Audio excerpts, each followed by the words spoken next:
Happy Monday, fellow liberty lovers, liberty learners, whatever you call yourselves. I don't really care. I'm just glad to have you here listening to the flagship Lions of Liberty podcast here on Monday. And before we get into today's awesome interview with Sheldon Richman, I want to first remind you that regardless of your position or your thoughts about the Libertarian Party or your thoughts on participation in politics, the fact remains that in 2020, there will be a Libertarian Party. It will carry the name Libertarian. It will have a presidential candidate. And there is only one way for you to affect the message that that candidate sends out, and that is to get directly involved in the party. And now there's this wonderful thing you can do, whereas you can join the Libertarian Party and help your favorite libertarian podcast, Lions of Liberty, at the same time. The greatest libertarian variety show on earth. And the greatest party on earth, as far as I'm concerned. Despite its flaws, it's obviously vastly superior to the Republican or Democratic parties in terms of carrying the message of liberty. And if you would like to help shape that message, please do head over to lp.org/Lions of Liberty. I will also post the link along with all sorts of other links in today's show notes, which you can find at lionsofliberty.com/423. Welcome to the Lions of Liberty podcast. Here's your host, your guide, your shining beacon of liberty, Marc Clair.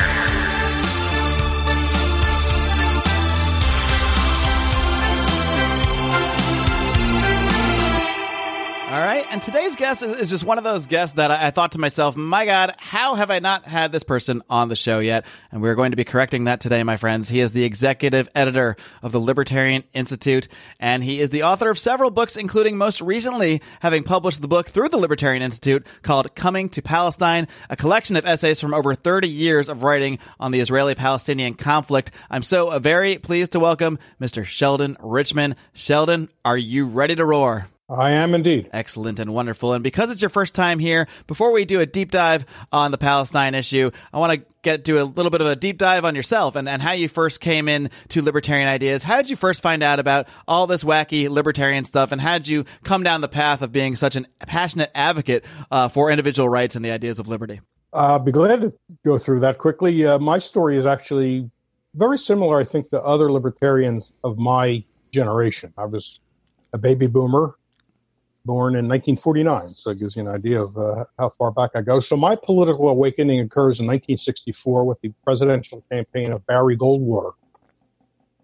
Now, my opinion about Barry Goldwater today is not quite what it was back then, but I was hearing about Barry Goldwater was, and he said things along these lines, of course.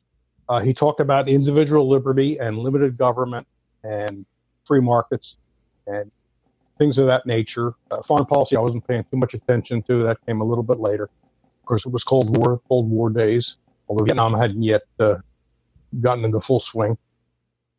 But I was interested in Goldwater. I'd read his book, The Conscience of a Conservative. I hadn't heard the word libertarian yet, but friends of mine at school, a couple in particular, two twins, said, if you like that stuff, you need to read Henry Hazlitt's Economics in One Lesson.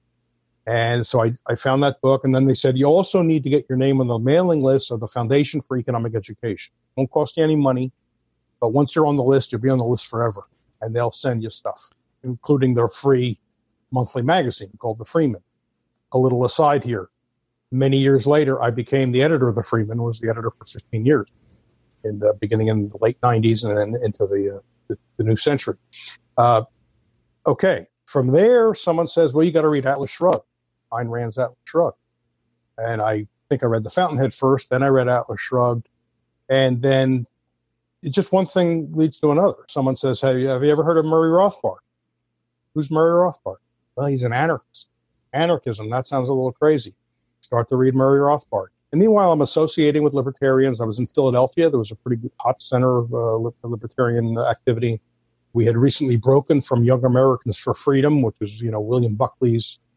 He founded this conservative youth organization, and we libertarians broke from it. And, the rest is history.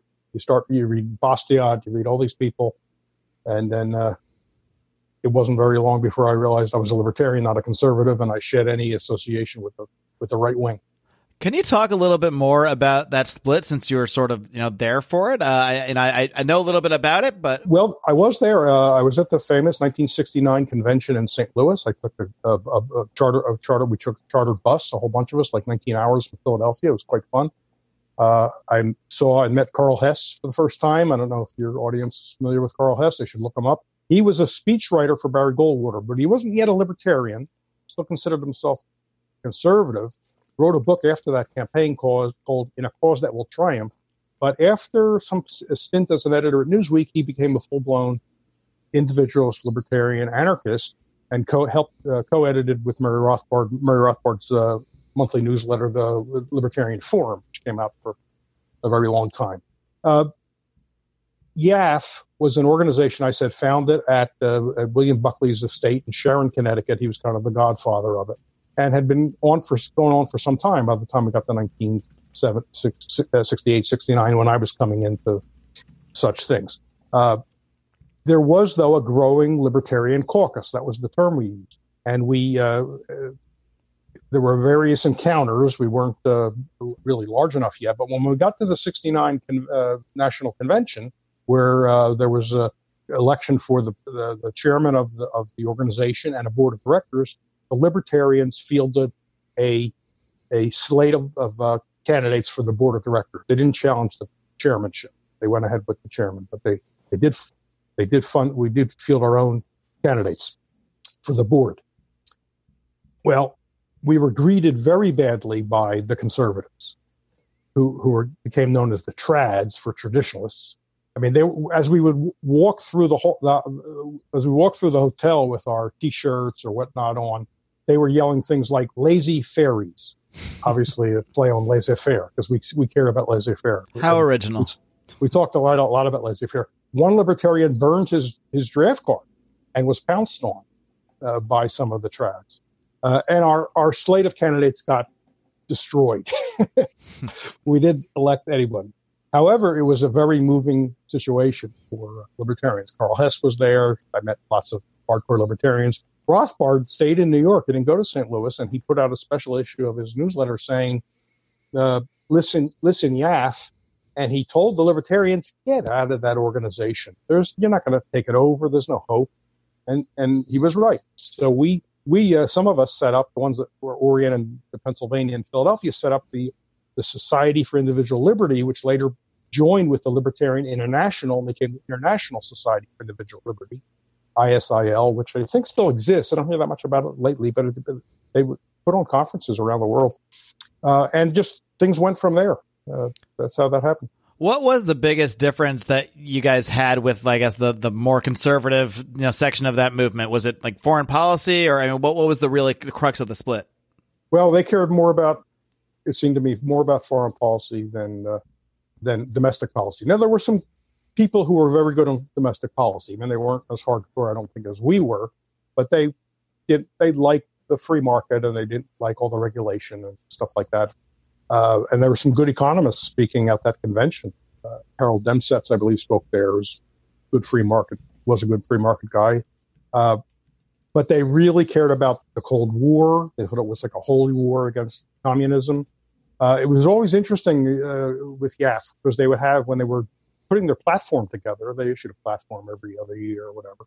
They would have a domestic side and a foreign side. The domestic side would always recommend abolition of the draft. The foreign policy side always endorsed the draft. I'm not sure what happened to the final document, but you could tell where the interests were. The people who the people on the domestic side cared more about individual liberty, clearly, than the people who were the American empire side. Right. And we were against the draft. I told you they smashed the guy who burned his draft card, and the draft seemed like a pretty important violation of individual liberty, but a lot of people in YAP, didn't seem to care much about it. They were gung-ho in Vietnam, as 69 Vietnam is raging now. That was a threat to people my age, of course. Luckily, I got out of it.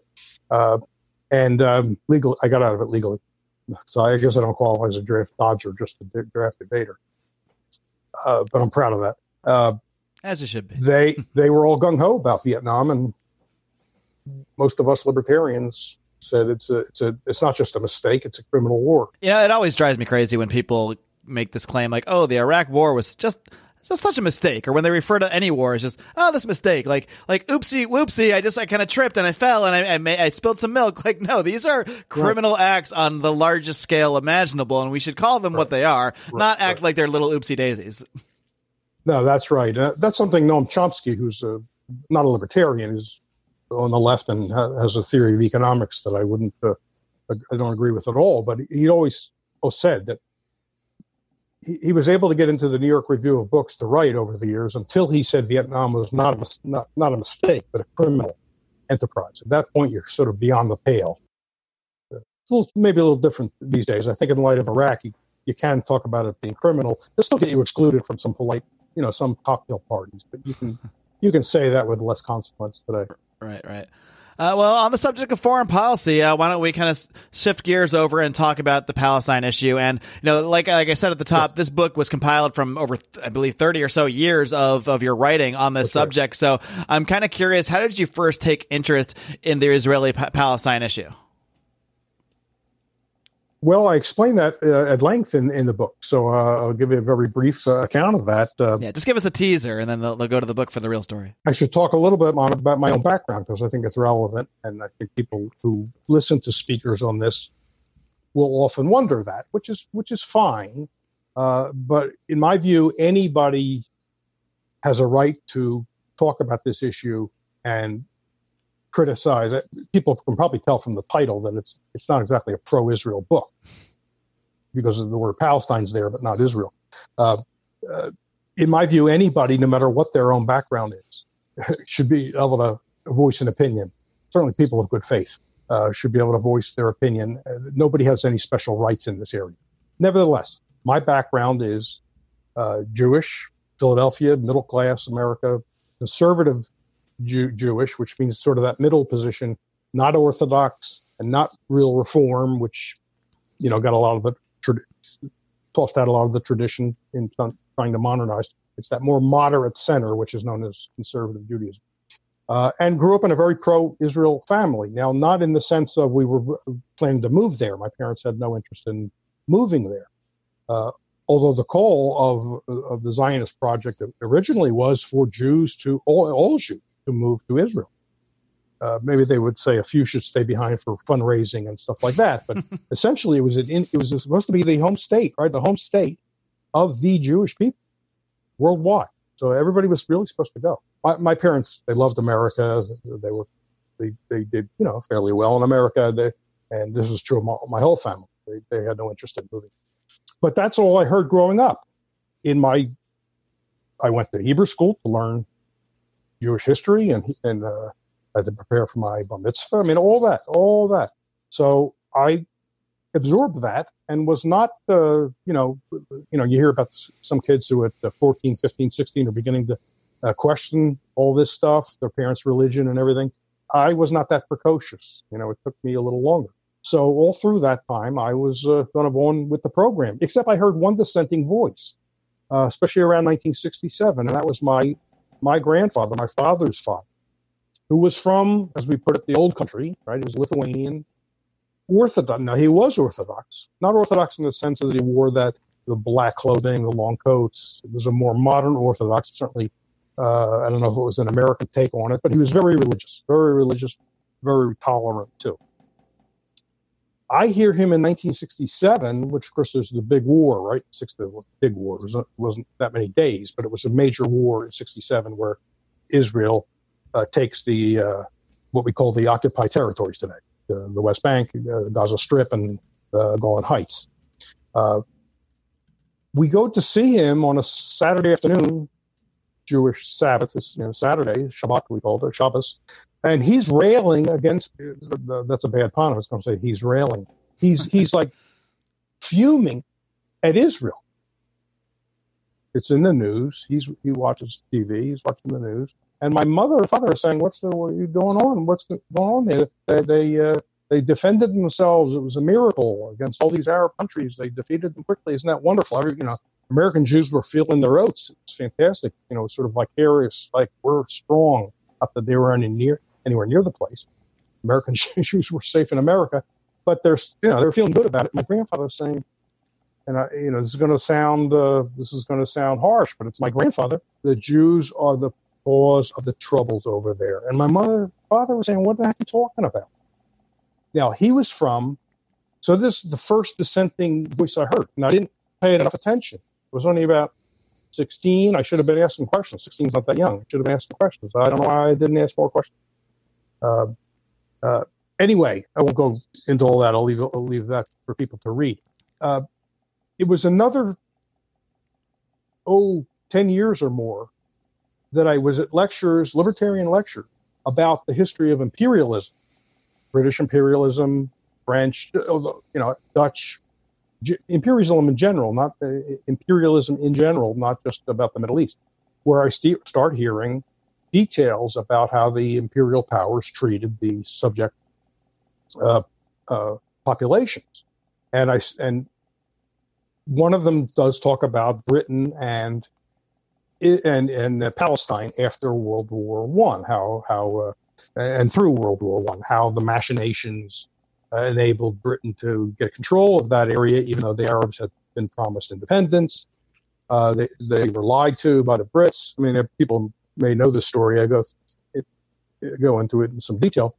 And then the subject of Zionism came up in Israel, and I started asking questions like, well, aren't there property rights involved? Can't Israel base its position on property rights? The Jews had bought property. And the speakers were explaining to me that only about 6 or 7% of the land of Palestine had been purchased.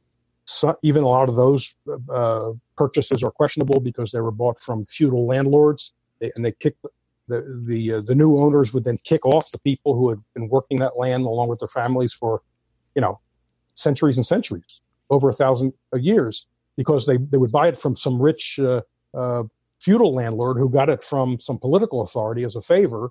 But the farmer whose family has been there forever, who really should be the owners under the John Locke approach to transforming land, the true owner is the tiller of the soil. I already believe that as a libertarian. There seems something wrong in all these about these land purchases, and therefore the whole formation of the state. Well, from there, I just started reading. Even Palestinians that, had property there and were, by any sort of account, the property owners, because of the system in place there, they weren't sort of truly considered legal property owners in that sense. So when these sales were made, they're not necessarily done through those actual land occupiers, the people living there. They're done through some feudal, rich person who supposedly owns that whole area. And then we call that a legitimate sale, and they get kicked off the land. Right. There were some small land holders, and there were purchases from, not a huge percentage, but there were purchases from individual holders, and you could say, okay, those seems like that would pass libertarian muster. But yes, depends on exactly which period you're talking about. But the over half, and then even larger percentages of that were purchases from these absentee landlords who lived in Beirut. They were very wealthy. They'd gotten huge tracts, just like happened in Latin America and other places. Huge tracts of land in England. When King Henry VIII confiscated the church property, he gave it to his friends. That's how lots of land was acquired. And then there were people working the land who were considered tenant farmers, right? You had to pay tribute to the absentee owner with either crops or money. But those big tracts were bought. A lot of them were bought. And then the new owners, who were Jewish owners, or the new people who were going to farm those areas on behalf of the owners, kicked off the Arab farmers and wouldn't even bring them back as employees, because the whole idea was to have Jewish-only labor. It was going to be a Jewish state. And so it was called the conquest of labor. They were not going to employ non-Jewish workers and farmers. So the more I read, the more I realized the story I had been taught, and the story most Americans absorb just from listening to the news every day, is upside down. I'm curious, as you sort of came into these ideas and started to filter the conflict more through your libertarian beliefs, did you have any sort of like contentious conversations with either people in the Jewish community surrounding you or your family? Yes. I mean, I'm sure I already know the answer. Of course, the answer is yes. But can you maybe just describe a little bit of like how that went and how people responded to your idea that, you know, maybe even though you're Jewish and, you know, believe in the faith, that doesn't necessarily need to translate to supporting the Jewish state and everything it does? Well, full disclosure now, before I ran into this story of the debunking of Zionism, let's call it, several years before that, I gave up the faith. I see. So I decided I couldn't believe in the supernatural. But as you know, you can never truly escape Judaism. So because it is actually very cultural as well as religious, you know. I am very deeply into that subject, thinking about that and talking to people about that and reading about that. So it's interesting you bring it up. It would sort of take us away from the political conflict, but I am one who believes that Judaism is a religion, and that I don't quite understand what a secular Jew is. Mm-hmm. I mean, there are plenty of people call themselves secular Jews or atheist Jews. You know, if you said he's an atheist Catholic, everyone would say, "No, what are you talking about?" You say secular Jew, everybody knows what you're talking about. I guess if you're a secular Jew, it means, you know, you like latkes and you like some of the food, I guess. And but here's the problem. Here's the problem. If you look at the Jews worldwide, and there are Jewish communities in, I won't say every country, that might be not quite accurate, but an awful lot of countries on every continent. Okay, if you take away, let's just think about the religious ones for a second. Forget any secular. If you put aside their religious beliefs and practices, which they have in common, otherwise I guess they wouldn't be Jews. Right. If you put those to the side and ask what else do they have in common, the answer is nothing. They don't speak the same language. They don't eat the same food. Do you think a Yemeni Jew eats the same food that a Los Angeles Probably not. Of course not. Now, we're in the day of globalism and global trade, so it's less true than it used to be. Right. But that just means other cultures have imported Western culture in the sense of food, you know, foods and whatnot. But if you look at the cultures that are kind of native to those areas, Yemen, Iraq, Iran, just name any country that has a Jewish community, Morocco, they have their own foods, music. They have their own language, but the language is the language of the non-Jews who live around them. Right? Mm-hmm. Arab Jews spoke Arabic. Now, they might also speak Hebrew when they go to the synagogue, but their main language was Arabic. What do they have in common with Jews anywhere else aside from religion? Right. I say nothing. So what is the secular Jewish culture? There's no secular Jewish culture.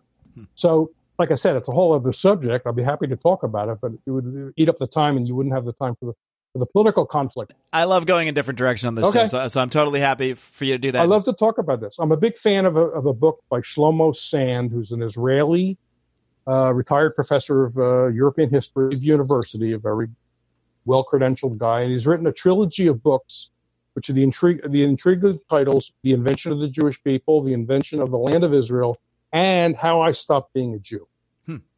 So people can look those books up. That's a title that's going to interest a lot of people in my area. It's a very interesting book. Awesome. Hold your horses, kitty cats. I have to jump in here for 1 second and tell you about another great libertarian podcast. And this one is not your typical podcast. This one doesn't really focus so much on the ideas of liberty, but on music. And who doesn't love music in some form or another? I guess some people don't, but who really wants to know those people anyway? Let's be honest. Anyway, the show is aptly titled Sounds Like Liberty. Sounds Like Liberty is hosted by Liberty's favorite nerdy husband, Nick Pacone, and his wife, Lizzie. They speak to guests every single week to find out who has the best music taste here in Ancapistan. And the Lions of Liberty have actually been on the show, at least a good number of us. Myself, Brian McWilliams, and Howie Snowden have all been on Sounds Like Liberty. We're still waiting for the John Odermatt episode, but we're not actually sure if John listens to music because we already know he doesn't watch movies. So here's what I want you to do. I want you to go ahead and go on over to ancapmusic.com and check out Sounds Like Liberty, or just search Sounds Like Liberty on your favorite podcatcher.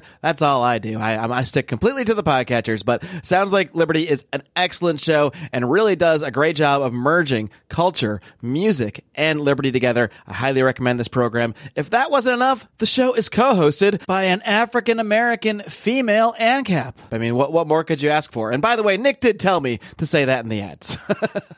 Do check out Sounds Like Liberty. Go to ancapmusic.com right now to learn more. Let's kind of dive into more of the details on the Israeli-Palestinian conflict, specifically through the libertarian perspective. And I kind of want to focus a little bit, because this is an issue that comes up a lot, on the 1967 war. And I please stop me at any point, because I know there's a couple of different conflicts. There's one in the 70s too, and I could confuse them at some point. But I think essentially the claim is, in any of these conflicts, essentially the claim, and this is the same, that the state of Israel is attacked by its neighbors, and then in response has launched whatever military actions, and within those actions has captured land. And there are often claims that because the Arab nations or the people around them started those conflicts, that any land acquisition that was done in the defensive response from the Israeli point of view would be legitimate. So can you just kind of break down your perspective on that 1967 conflict, or any other ones you want to touch on? Just that overall concept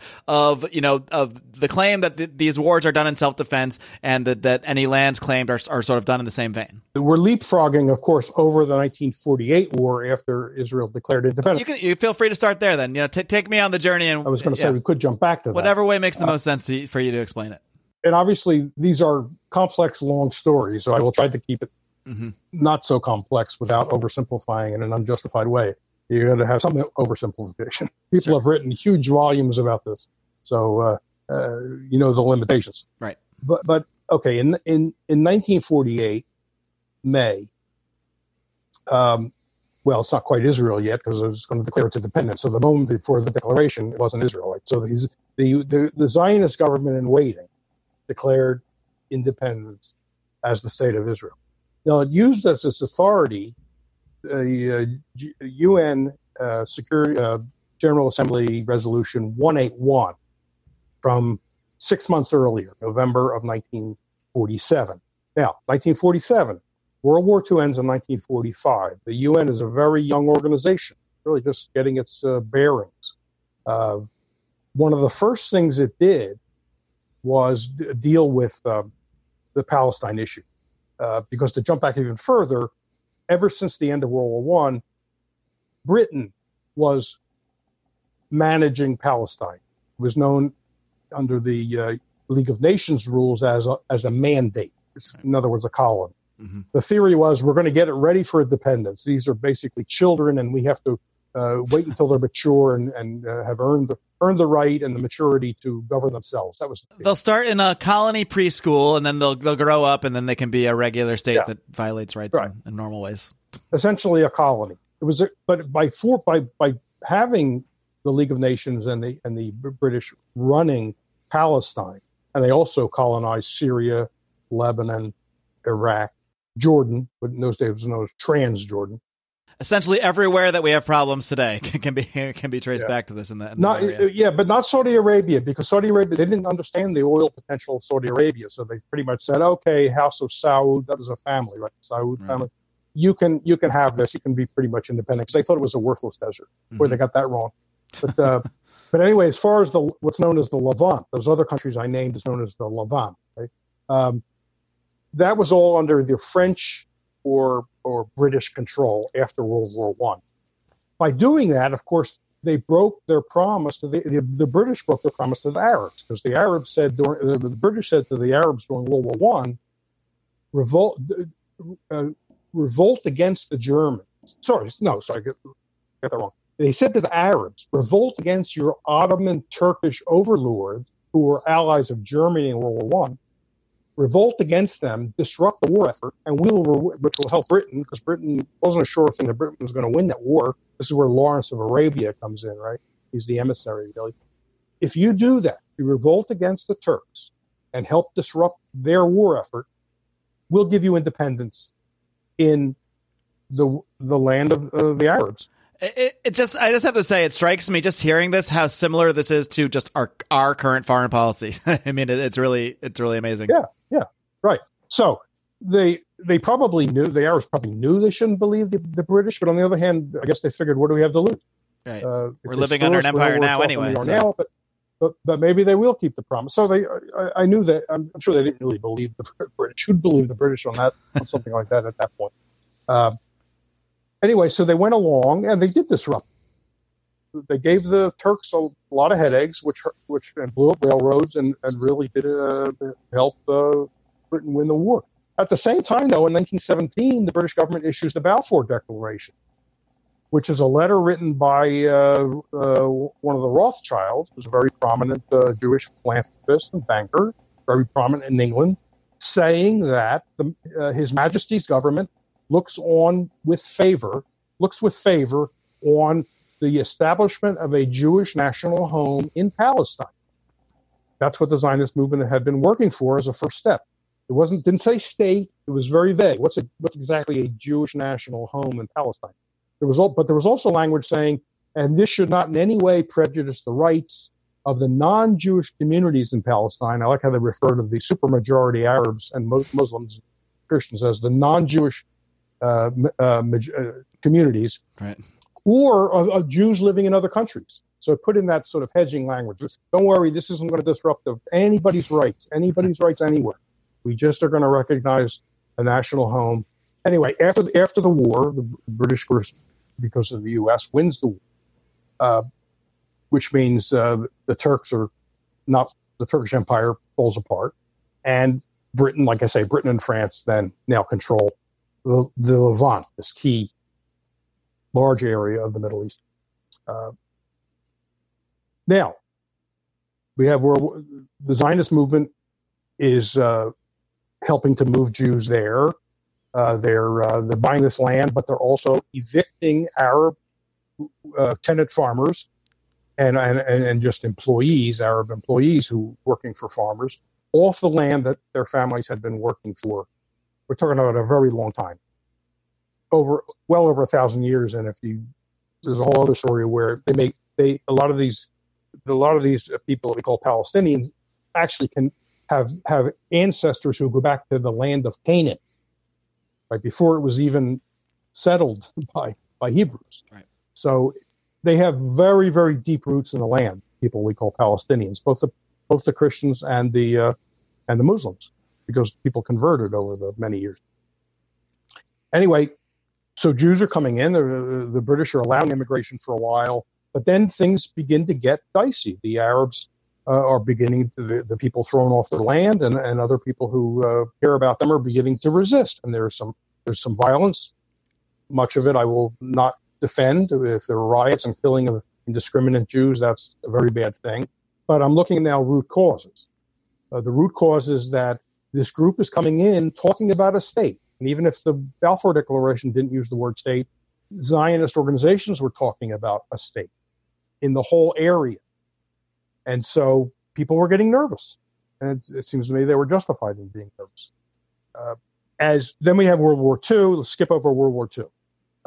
The violence is heating up between the Zionists, for one thing, are trying to kick out the British. The British finally wash their hands and say to the new UN, we can't take this anymore. We're getting out. And they give the date that they're getting out in 1947.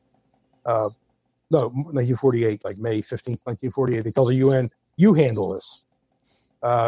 So there's, like I said, there's actually Zionist terrorist violence against Britain. They famously bomb the King David Hotel and kill a whole bunch of people, where some civilians, diplomats, not soldiers, it's not a military installation. It's where some of the government people are living. It's out and out terrorism. It's what we would call terrorism today. So they throw it to the UN. I'm obviously truncating out of bodies. Sure, yeah. The UN creates a commission called UNSCOP, the UN Commission on Palestine, in 1947, and it does a big study.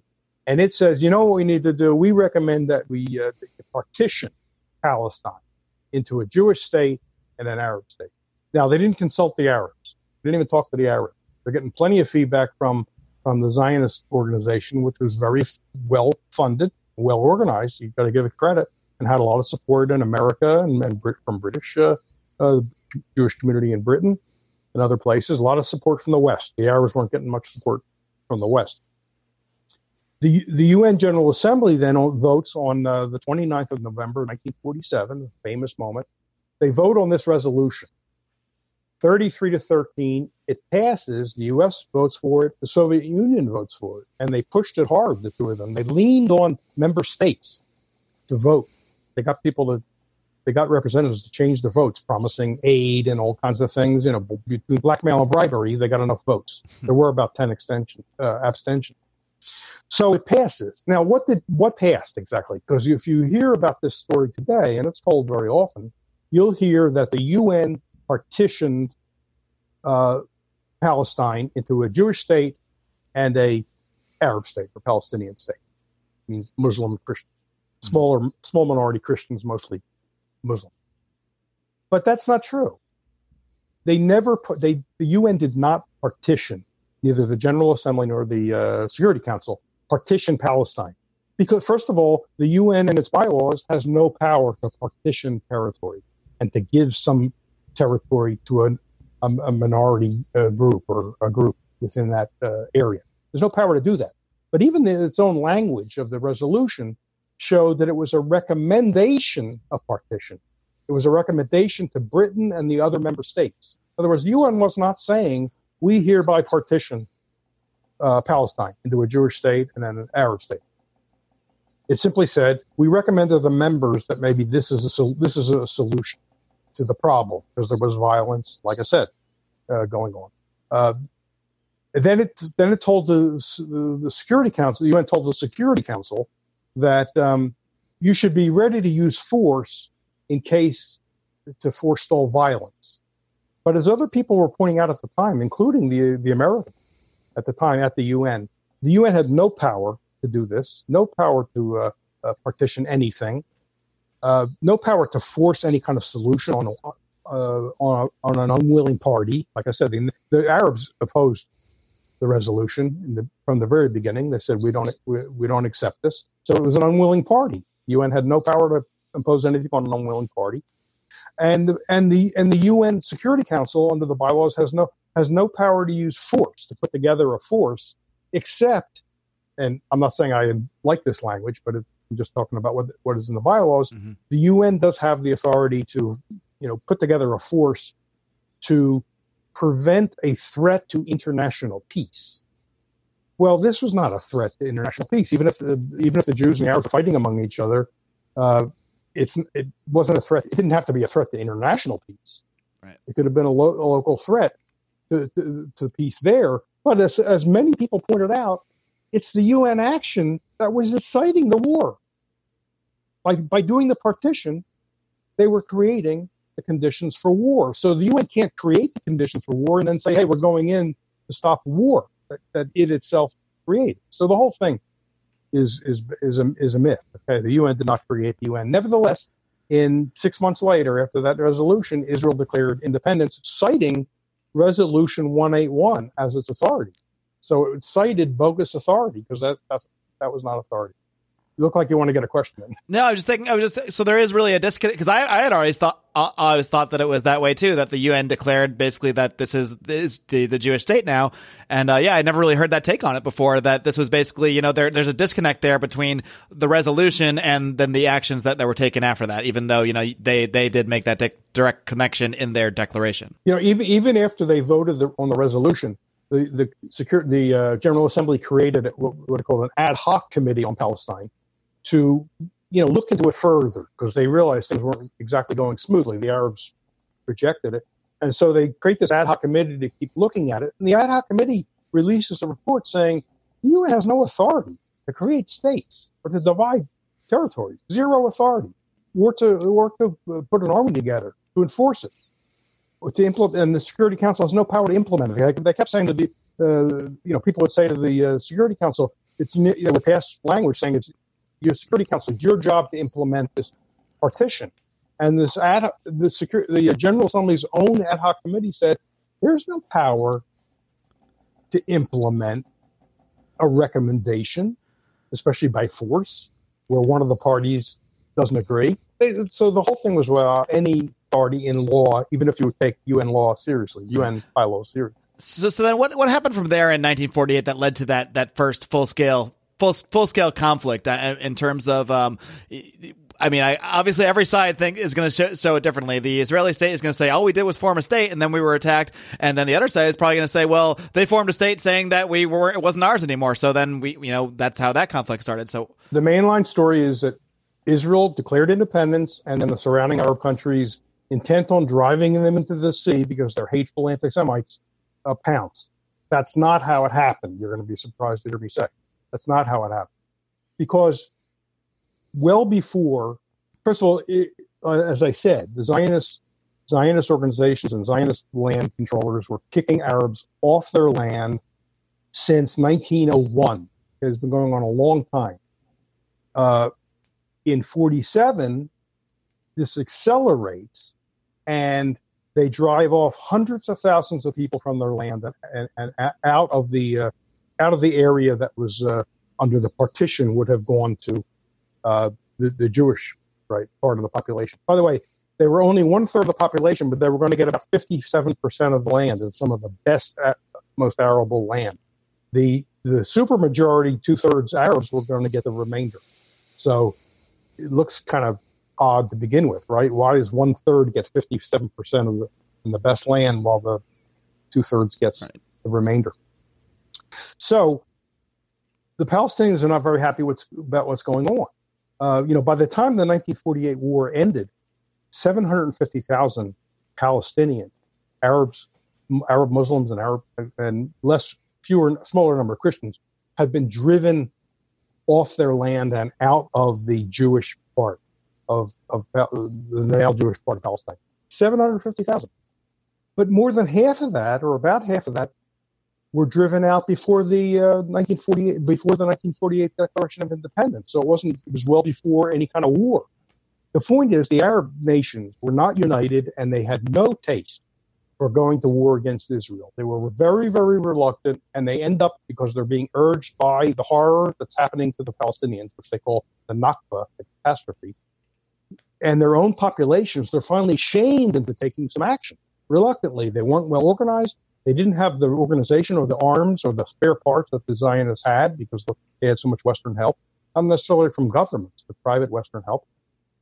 And so they reluctantly get into it.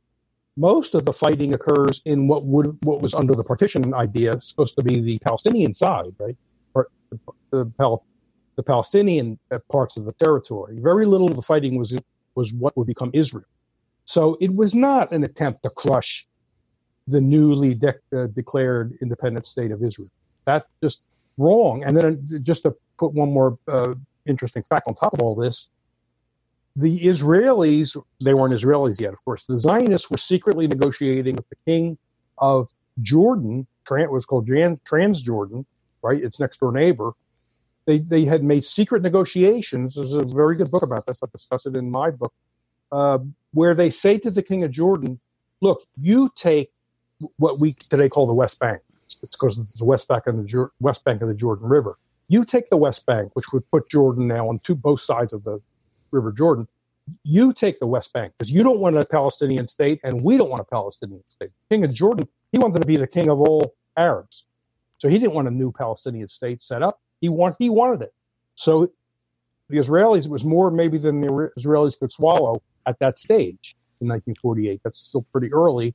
And I guess they had their hands full holding on to what they were gaining through the war. So they cut a deal. There's a book called Collusion Across the Jordan, which documents this very well. It's not controversial.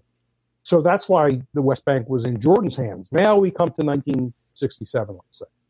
And Egypt got the Gaza Strip, which was just a little strip of territory just north of, on the Mediterranean, north of Egypt, with Israel on the other sides. Just to kind of expand on this, this deal with Jordan and with Egypt, those are both basically just deals to sort of placate the leaders of those countries, not create a new state because they don't want the Palestinian state, the competition from those Palestinian states. Is that kind of why they agreed? Right. It was not a deal. It was not a deal with Egypt.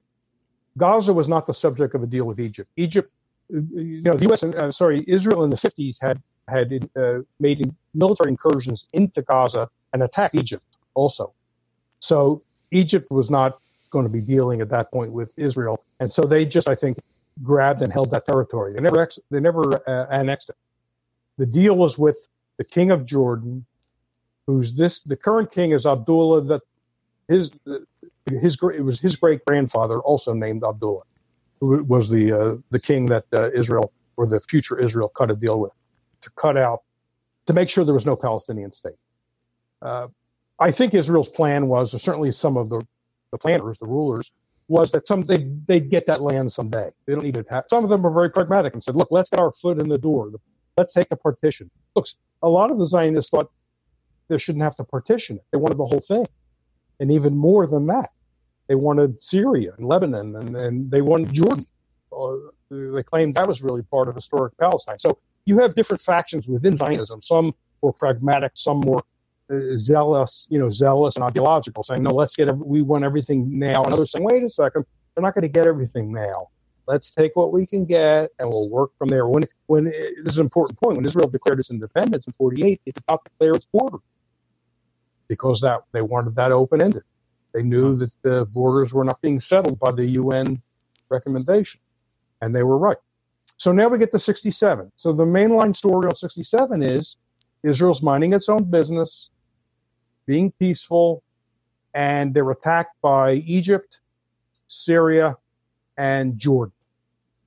And Israel, in a miracle, and in 6 days, destroys the air forces of those countries, destroys it should have been destroyed by these armies, these intimidating armies, powerful armies, but somehow by miracle beats them in 6 days and ends up with the West Bank, the Gaza Strip, the Golan Heights, which is up there between Israel and Syria, and the whole Sinai Desert.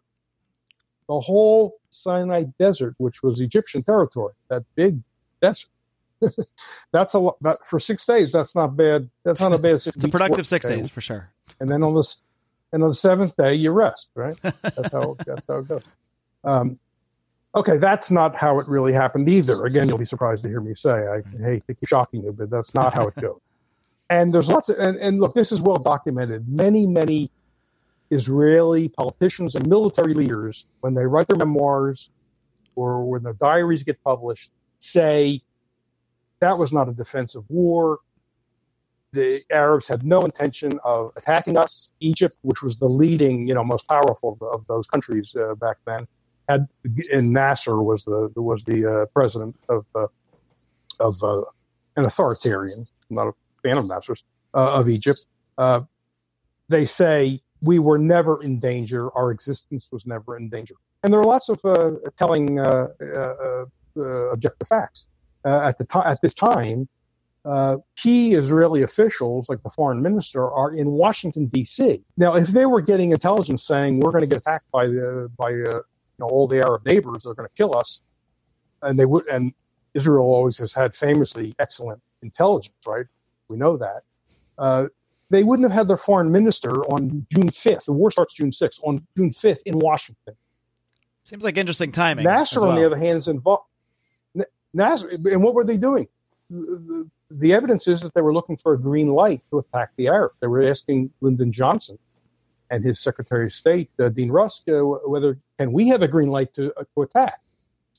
Meanwhile, Nasser is embroiled in a civil war in Yemen. Why would he choose then to go to war with Israel? Now, there was tensions, and they closed the Gulf of Aqaba. There was tensions. He did say, Nasser asked the UN. UN had a security force, a peacekeeping force, I guess in the Sinai, and he ordered them out, which you have a right to do under the UN rules. He ordered them out. Israel could have said, okay, come to our side then. We need you as protection. Israel wouldn't do that. They could have invited them right there and said, okay, don't go home, just cross the line and come to our side. Israel wouldn't do this. You have many days in the UN with tension, diplomats talking. I remember watching it on TV. And then suddenly Israel attacks those nations and destroys all their air forces on the ground. They never launched their planes. That doesn't sound like a defensive war. Now, they might say about it was preemptive. They were about to attack. There's no evidence whatever. Washington was telling Israel, Egypt has no plans to attack. And like I said, there was all these other indications. This idea that this is a defensive war was essentially just entirely made up, as far as we can tell. I mean, there was no initial. Are you saying there was no initial military attack from those Arab nations? It was just some kind of presumption or idea that came up that, hey, they're going to attack us. No. There were things like closing the Gulf of Aqaba, which Nasser did, but I don't even think a lot of Israeli shipping went through there. That was not an existential threat. The kind of thing that could have been talked about and figured out. It wasn't going to crush the existence of Israel. And like I said, they could have had the UN move their security force to its own side of the border if they were afraid that without that force there was going to be trouble. But they didn't do it. They did not do it. Why not? I don't know what their reason was. I guess they gave some public reason. But if you're really worried and you're using that as a pretext for war, why wouldn't you say, well, yeah, we need that force. We're afraid that Egypt's going to attack us. The UN come over to our side. I mean, wouldn't that be a reasonable thing to do, at least as a first step? No, but they weren't interested in having the. So I think they wanted the war. We are coming up on our time here, and I love when interviews sort of go in a slightly different direction than I plan. I love that. So I'm actually really happy that we were able to really focus on this one specific area, because I think everything we discussed today is stuff that often gets sort of glossed over in the story, and we sort of just often skip right to modern times and then act like all of that stuff is presumed. Like, oh yes, of course Israel, launched a defensive war and claimed this land. Of course this happened. So I'm really glad we could focus in on the specific area. Can I say one last thing? Yeah. Oh, yeah. One last thing. Yeah. That war that we just talked about was 52 years ago. Wow. Okay, 1967. This is 2019. That means that for the last 52 years, the Palestinians of the West Bank and Gaza have been living with no rights whatever. Civil, political. They can't vote on anything. They're subject to preventive detention without charge, indefinite. 52 years. That's the ball we have to keep an eye on. Sure. And we should not forget that. If people want to know, well, why should I care about this? Isn't this ancient history? 48, 67.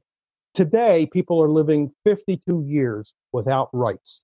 That we should care about. Yeah, that transitions into sort of the final thing I wanted to, let you speak on, because I would love to, maybe schedule something again and explore this even further, or perhaps do a bonus segment, sure. Kind of diving into some more specifics. But I'm really glad we could kind of do this where we're just really focusing on a lot of this history here, this history that often gets glossed over. But I do want to let you sort of give one final message to libertarians, one final pitch for why people should check out the book. Why should libertarians care about this matter? Why should people who care about individual rights care about what's going on halfway across the world in the Middle East with the Israelis, the Palestinians, whether some people have a lot of, strong opinions on it, other people just don't know much about it and don't care to. Either way, why should libertarians and those who, hold individual rights dearly, why should they care about the issue of Palestine? Well, they should care about it. I'll give you a couple of reasons. For one thing, as far as approaching this issue, if you're not well versed in it, don't use the easy excuse, this is an ancient religious or tribal fight. How can I possibly understand it? Especially if you're not a religious person. Let's say you're an atheist, you might say, two religious sects fighting. They're both irrational. I don't even want to think about it. That's wrong. It is not an ancient or religious fight. It's a recent, as I say, pick your date, 1900, 1947 and 8. It's not that old. And it's not essentially religious, because Jews and Arabs, both Muslims and Christians, live together in Palestine fairly peacefully for a long, long time. Certainly better than Jews had it in Europe up to the Nazis and through the Nazi period. Jews had a very rough time in Europe in Christendom up to 1945. It's a whole different story in the Middle East, particularly in Palestine. People can look it up and read it. This is not a controversial statement. So it's the introduction of the statehood movement, Jewish nationalism, which most Jews in the beginning rejected. Most Jews were not Zionists. That's a whole other subject we can talk about. People don't know about Jewish anti-Zionism. That's a whole area. There's books on it. I talk about it in my book. Okay, but so why care about it? Number one, the American taxpayer is paying a hell of a lot of money every year to Israel and also to Egypt. And of course, we have the whole Saudi Arabia connection, which is involved in this. But Egypt, Israel, $3.8 billion in military aid every year. Egypt gets a whole bunch because they were bribed into signing a peace treaty in 1978 or 9 under Jimmy Carter, and they've been getting a big appropriation every year. So that's one. It's costing the taxpayers a lot of money. Because we are invested in Israel, we have been involved in the whole Middle East and beyond the Middle East, because Afghanistan just doesn't really count as the Middle East. But the whole fight against Islam and Muslims, which helps to stimulate a radical, jihadi activity. All of it related to our backing of Israel. It's all related. It's been acknowledged by lots of people, not on my side of the issue. It's no secret. So we've been sucked into the Middle East because of our informal alliance. It's not a formal alliance, but our informal alliance with Israel. Third thing is, this is where a nuclear war could happen. We're in Syria. Russia's in Syria. Iran, who's on good terms with Russia, is in Syria, and we also are goading Iran. And the Israeli government sees Iran as like its number one threat. I mean, it was Netanyahu who was urging us to not sign the nuclear agreement with Iran, and we're pushing Trump to get out of it. Although Trump didn't even pushing, he's tight with Netanyahu. A war could get sparked there. Maybe it's the one place in the world that where the odds are the greatest that a war could get sparked there, that could turn into something very big and maybe the worst we can possibly imagine. So those seem like 2 or 3 very good reasons why American libertarians should care. Those are pretty good ones. The other thing is the Palestinians have zero rights. Palestinians have their natural rights are not recognized whatever by the Israeli government. There's another. All right. Well, Sheldon, like I said, I was really glad we could do a real deep dive on this, and maybe after the show we can talk a little bit about maybe scheduling a follow up. Maybe we'll do a bonus segment. Yeah. Just diving into any more questions. Since I know you can go on, about any little aspect of this, which is just so invaluable for us here. So, Sheldon, before I let you go, though, I'd love to. Yeah, it's great. So, we'll schedule that after the show. And before I let you go, I just want to give you one last chance to make sure everyone knows how they can find out more of your work. Obviously, you write on a plethora of subjects, not just the issue of Palestine. So what's the best place for people to find your current work? And feel free to plug away on anything else you want. Of course, people can find the book. I assume Amazon is the best place, or maybe, I don't know if they can purchase directly through the Libertarian Institute, but feel free to plug away. At Amazon, I'm sure you can get to it through the Libertarian Institute. It's both available in Kindle and paperback. You can find my work at the Libertarian Institute. I've for many years wrote.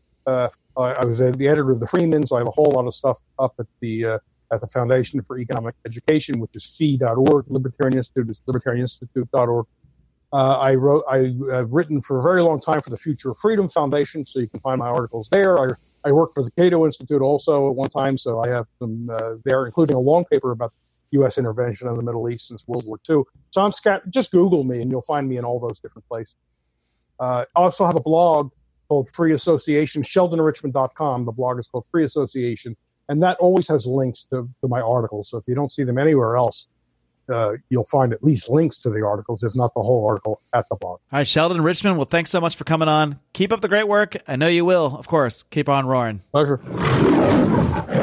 All right, friends, even enemies. If my enemies are still listening at this point, well, maybe you're not my enemy anymore. Maybe I've won you over by the end of this podcast. But I do hope you all enjoyed my interview with Sheldon Richman. Again, very excited to have him on. Been a fan of his work for years and somehow just never invited him on. So the occasion of this book coming out was an impetus for me to do just that and really dig into this conflict, the Israeli-Palestinian conflict. And I'm glad we could really focus so much time on the origins of the conflict from Sheldon's point of view anyway. And as you can tell from this episode, Sheldon Richman is extremely knowledgeable on this, on many subjects really, but specifically on this topic that we discussed today. So he was kind enough to stick around for an entire another hour and take questions from members of the Lions of Liberty Pride. How awesome is that? So members of the Lions of Liberty Pride, anyone sign up at $5 or higher, can listen to that audio right now by heading over to patreon.com/Lions of Liberty. Some really, really great stuff that we got into in that bonus segment. Speaking of great stuff, it's spooky season. It's spooky week. Halloween is coming later this week, and that means it's time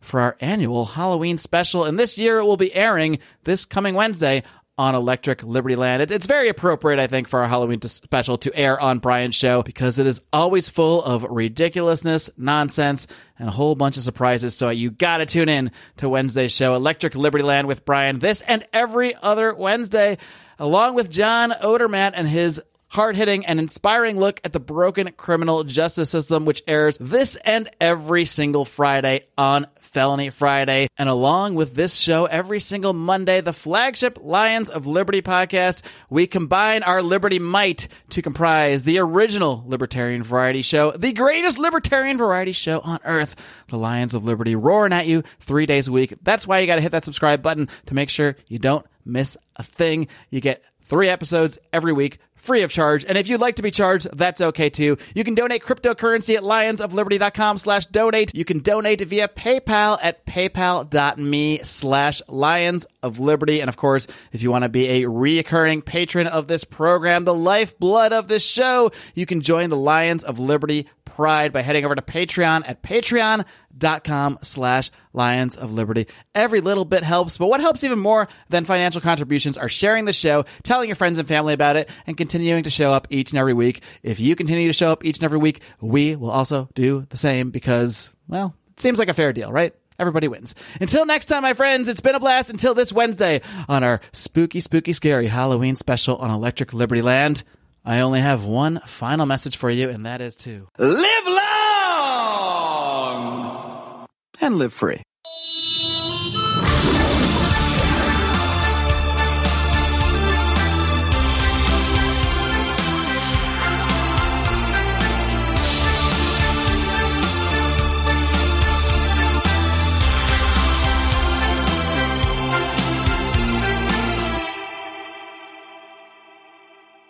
Are you tired of banging your head against the proverbial wall of politics and getting nowhere toward actually making your life more free? Are you tired of interview podcasts that have the same guests as every other libertarian interview podcast out there? Are you tired of hearing the same news stories that you can hear on the mainstream media? Then you need to listen to The Lava Flow, where we don't do politics and we don't do the major stories that exist only to divide you. We talk about news that affects you and your freedom, and we work to find solutions that can actually help you to be more free. Check us out at thelavaflow.com. Listen to Weird Libertarians at weirdlibertarians.com. My name is Chris Spangle, and I host a show where we talk about the stories you and your friends are talking about, and then we give you libertarian solutions so you sound smarter when you're talking to your friends. We're going to make you sound like a genius. Tune in now at weirdlibertarians.com. Are those dry, boring, run-of-the-mill political talk shows putting you to sleep on your commute or at work? Are you ready for some fun? Look no further. Blast Off with Johnny Rocket is a Seattle-based podcast expressing viewpoints of free markets, voluntary exchange, badass music, wicked banner, and of course, drinking. The Blast Off doesn't shy from the truth, but always brings the party. Let's rock and roll, Raylene. Bring it on, Johnny. You can check us out at thelaunchpadmedia.com/blastoff. Again, that's thelaunchpadmedia.com/blastoff. Launchpad Media. Always launching ideas in your direction.